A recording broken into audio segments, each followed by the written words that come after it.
This evening, we're going to take you on a journey. A journey that began 2 years ago with 2 students in a sticky lecture room at the University of Reading. We were talking about the students at the Udvi Centre in southern India who risked being sent home as their academic learning had come to an end.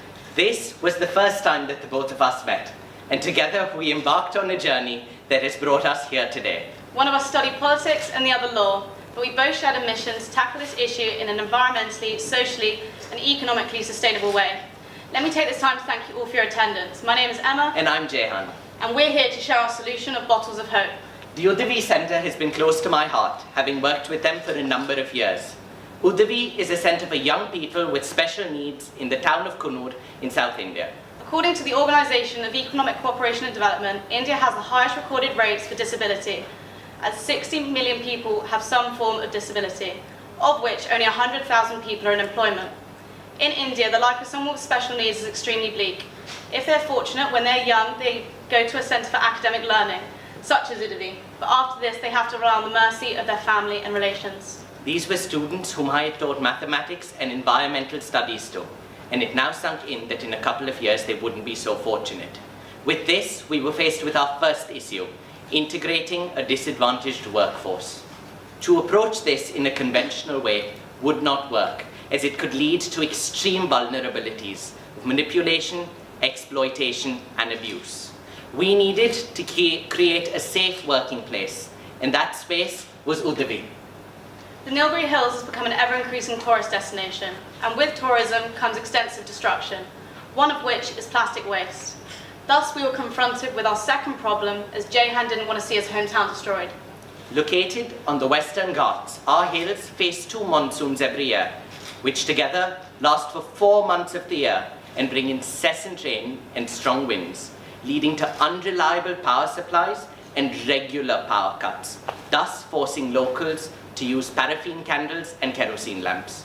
Every year, 1.5 million people are killed from, they are killed from respiratory diseases caused by kerosene toxins and kerosene emissions. Fire incidents caused by candles and kerosene lamps kill a further 300,000 people a year. That's more people whom die from malaria and HIV/AIDS combined. Thus, we were confronted with our third problem. But our mission didn't end there. In our research, we found that India faces another issue which affects us all, and that is her carbon dioxide emissions. In 2016, India became the world's 3rd largest emitter of carbon dioxide, one of the leading components to global warming. CO2 emissions rose by 78,662 kilotons in a single year, making this an essential issue we needed to tackle. Our journey has not been simple, neither has it been straightforward. We have endured multiple altercations with funding, supplies, and our lack of engineering abilities. But 24 months after we had our first conversation, we unveiled a prototype and a business model that tackles 4 global issues in one bottle of hope. Our product is simple. We take pollution in the form of plastic bottles, and by adding our purpose-built solar kit, we turn garbage into a bottle of hope to provide a community with a renewable and reliable source of light. And what's more is these bottles are assembled by young adults with special needs at Udvi.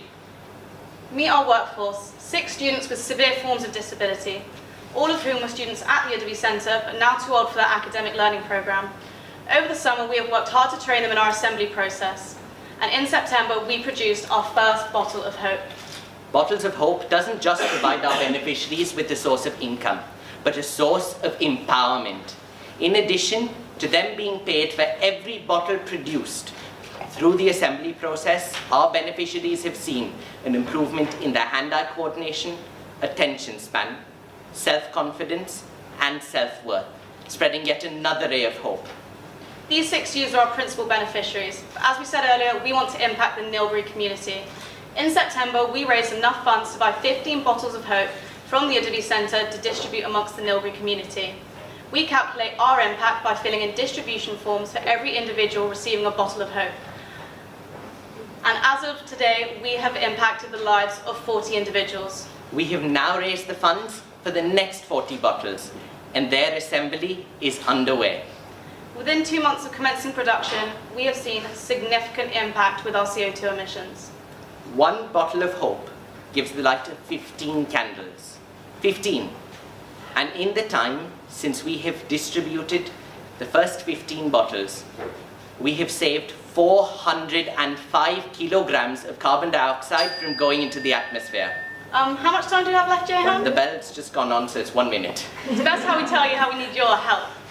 Our product has been hugely successful, but we now need your help to buy the next 300 bottles, to pay our legal fees, and to cover a trip out next summer to do door-to-door assessments and measure our impact, and take this journey a step further. To do this, all in all, we need £5,000. It costs £10 to buy 1 bottle of hope. So this Christmas, please, buy as many bottles of hope as you can, because you aren't just gifting a bottle of light, you're spreading the ray of hope. Thank you, Jehan. Thank you.